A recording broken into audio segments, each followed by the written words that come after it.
r/ask Reddit. Posted by Reddit user whale_sausages. Serious. What's your true, supernatural/unexplainable, downright creepy story? I don't think it's supernatural, but it was creepy. My mother died suddenly 3 years ago, 8 days before the birth of my son. There's a picture on the wall at my house of her, and he knows it's Grandma. My dad is still in that house, but we have never visited, partly because I have a mental hang-up about going back there, and partly because of the logistics. It's an overnight ferry. Dad visits us often, and I will get there soon.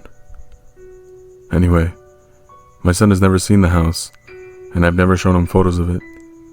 He hasn't been to the village, the area, or even the country, France.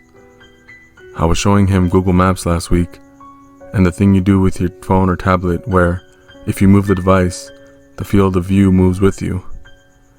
So I'm showing him our house, his other grandmother's house, his school, etc.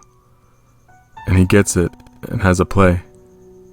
My dad lives in rural France, so the Google car hasn't done a pass on his street to my knowledge. I decided to check, and it's just been done, so I drop the pin and open it up.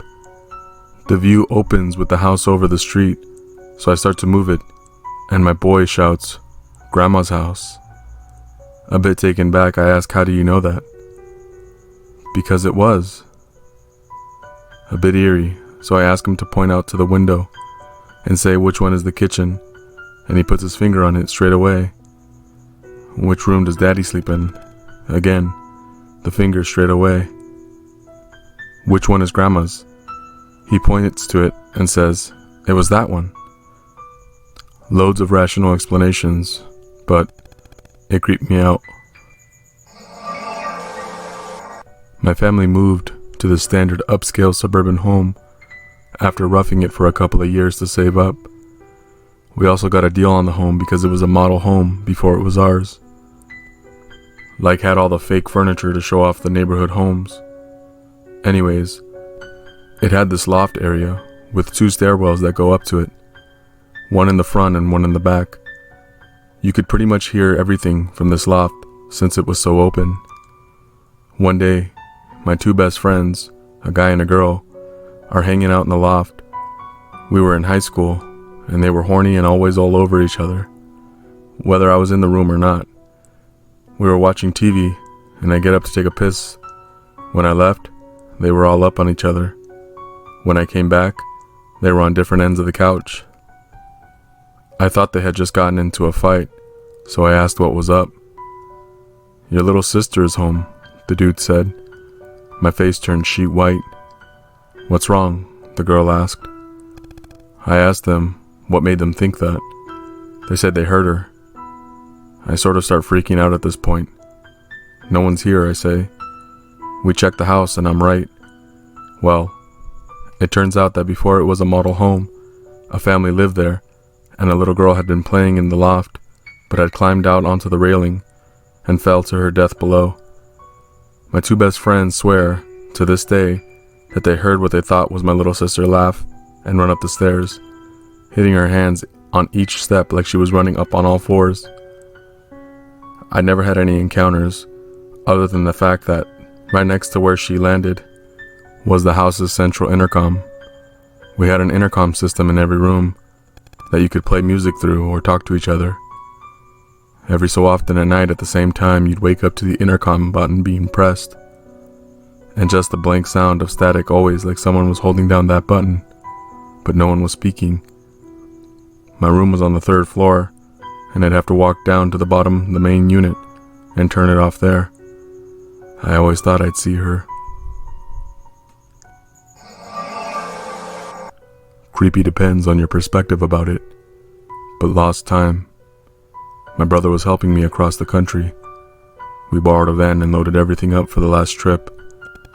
But before we left, I checked my watch and called my girlfriend that we would be hitting the road soon.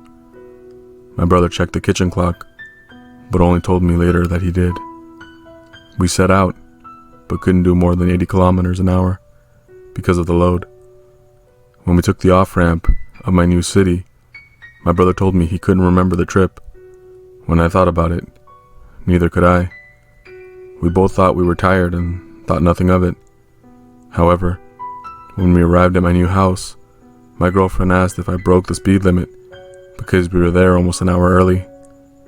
When retracing my route, my brother and I both agreed that we can remember passing a certain gas station and nothing thereafter until the off-ramp.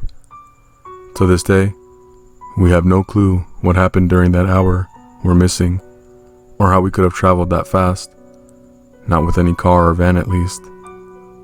Now at the beginning, I wrote we both independently checked the time. This is important for us because one time source could have been wrong, but not both. Also, I called before I left, which limits the time we could use to travel.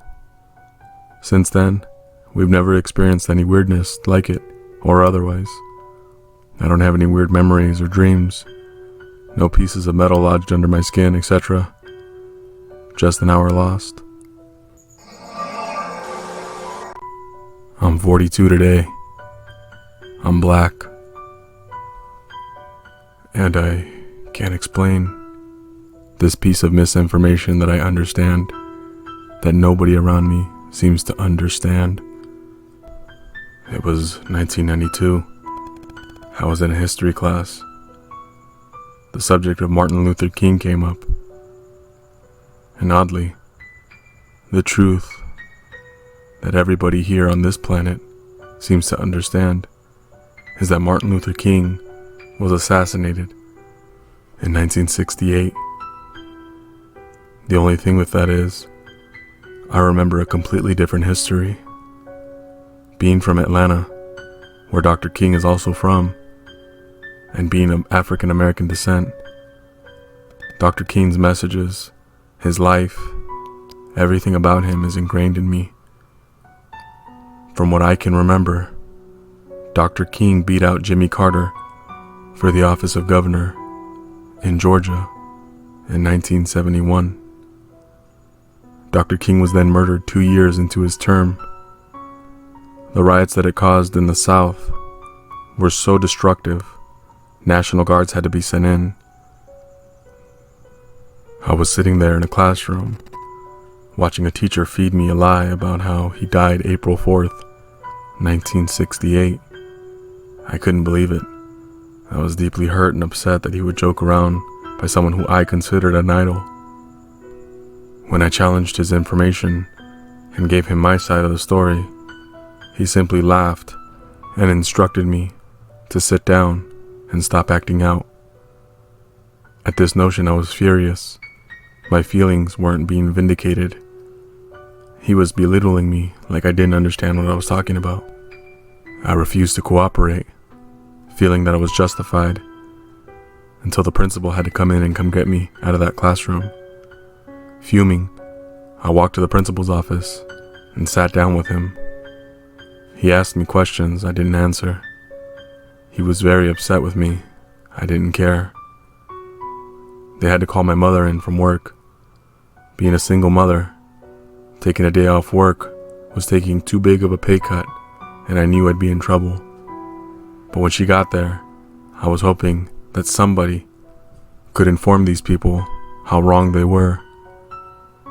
When my mother got there and I explained the situation, she looked at me horrified, like she wasn't looking at her son, but rather somebody she'd never met.